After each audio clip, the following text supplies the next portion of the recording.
Bismillahirrahmanirrahim. Assalamualaikum warahmatullahi wabarakatuh. Selamat pagi semuanya.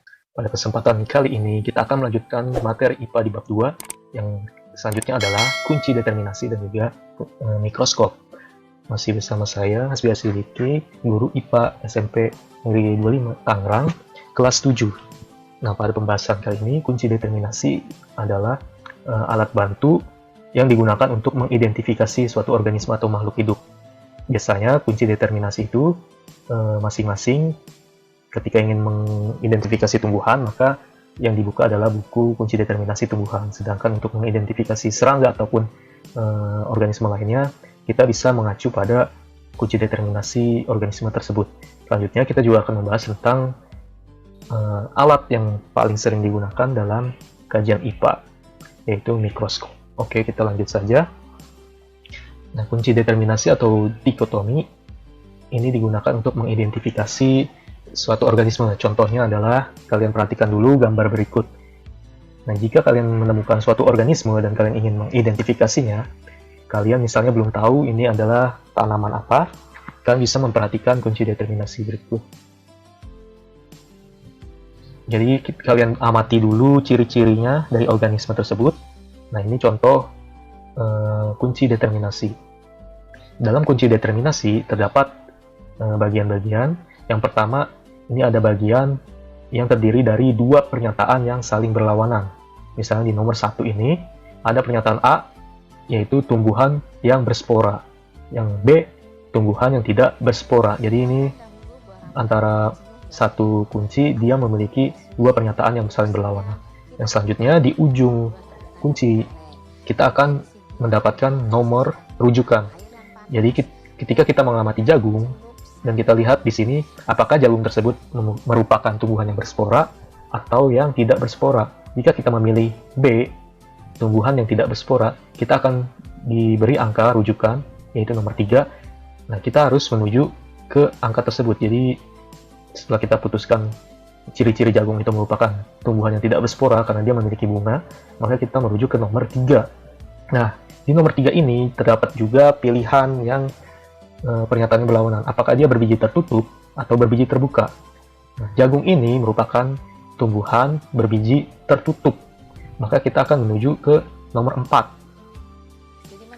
Nah, selanjutnya di nomor 4 ini juga ada pilihan apakah dia tumbuhan berbiji berkeping 2 atau berkeping 1.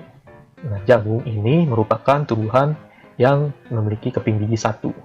Jadi kita pilih kuncinya adalah yang B. Nah, setelah B ini di ujungnya ternyata sudah terdapat spesiesnya. Jadi berdasarkan ciri-ciri yang kita amati, kita mendapatkan spesies ini adalah jagung. Maka identifikasinya sudah selesai ketika kalian sudah mendapatkan spesiesnya. Nah, maka hasil dari kunci determinasinya adalah untuk jagung ini yaitu 1A, 1B, lalu 3A, dan 4B. Jadi kunci determinasi jagungnya adalah 1B, 3A, dan 4B. Selanjutnya, apa sih fungsi kunci determinasi atau dikotomi? Ya, tadi kita sudah mempraktekannya menggunakan kunci determinasi tersebut. Nah, kunci dikotomi atau determinasi paling sering digunakan untuk mengidentifikasi spesies tumbuhan dan hewan ataupun organisme lain berdasarkan karakteristiknya. Jadi kita harus bisa mengamati karakteristik apa yang bisa kita cocokkan dengan kunci determinasinya. Tapi tidak hanya untuk hewan dan tumbuhan, kunci dikotomi juga bisa mengidentifikasi seperti mineral ataupun semua objek yang bisa diidentifikasi, asalkan kita paham karakteristiknya. Nah, bentuk lain dari kunci dikotomi ada yang bentuknya seperti ini, yaitu bercabangan. Jadi setiap pilihan, ini misal 1A ada cabangnya lagi 2A dan 2B. Lalu 1B ini bercabang lagi ke angka 3A dan 3B, dan seterusnya. Ini juga bentuk dari dikotomi. Nah, selanjutnya kita membahas tentang alat bantu yang sering digunakan dalam bidang IPA, terutamanya dalam pengamatan benda-benda kecil, yaitu mikroskop. Nah, mikroskop sendiri yaitu alat yang digunakan untuk melihat objek dengan ukuran yang sangat kecil atau ukurannya mikroskopis. Bisa apa saja objeknya, bisa jaringan tumbuhan atau hewan, bakteri, dan virus.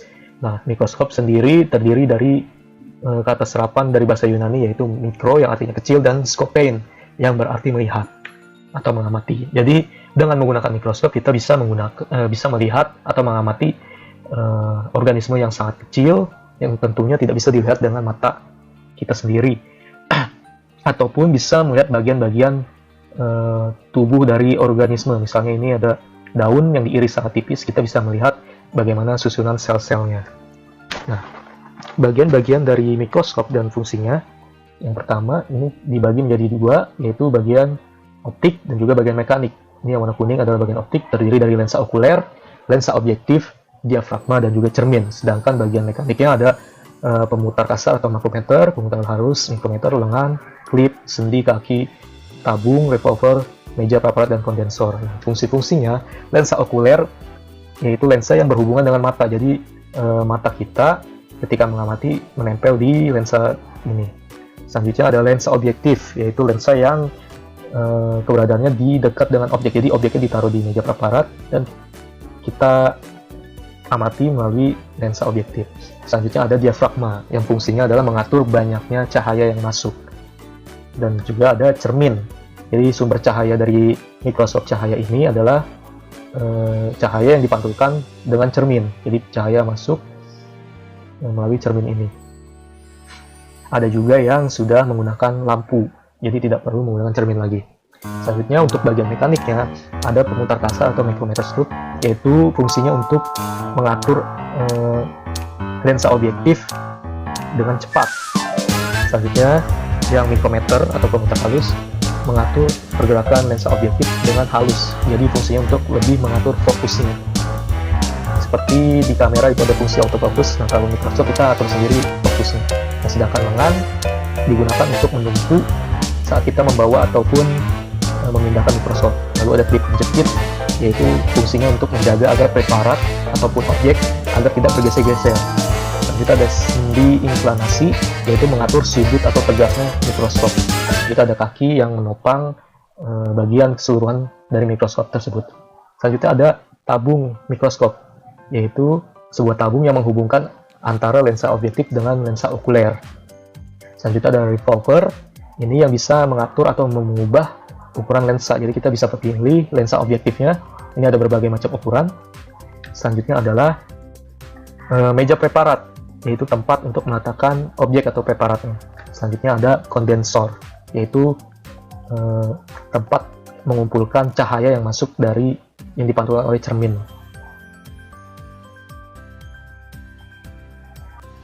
Oke, selanjutnya kita bagaimana cara menghitung perbesaran mikroskop. Jadi setiap objek yang kalian lihat itu akan dibesarkan dan kelihatannya akan jadi besar. Tapi berapa banyak perbesaran yang telah terjadi?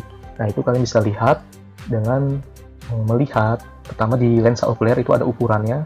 Contohnya ini ada 12 kali 12,5 kali. Terus di lensa objektifnya ini juga masing-masing ada ukurannya. Nah, cara menghitung perbesaran total mikroskop yaitu dengan mengalihkan ukuran lensa okuler dengan lensa objektif. Contohnya di lensa okuler perbesarannya 2,5 kali dan di lensa objektif 40 kali. Nah, ini tinggal dikalikan saja, hasilnya 500 kali. Jadi total perbesaran yang kalian lihat itu adalah 500 kali dari objek yang sebenarnya. Oke, itu saja yang bisa Bapak sampaikan mengenai kunci determinasi dan juga mikroskop. Selanjutnya kita akan membahas tentang sistem klasifikasi 6 kingdom. Jadi kalian bisa lihat di video selanjutnya.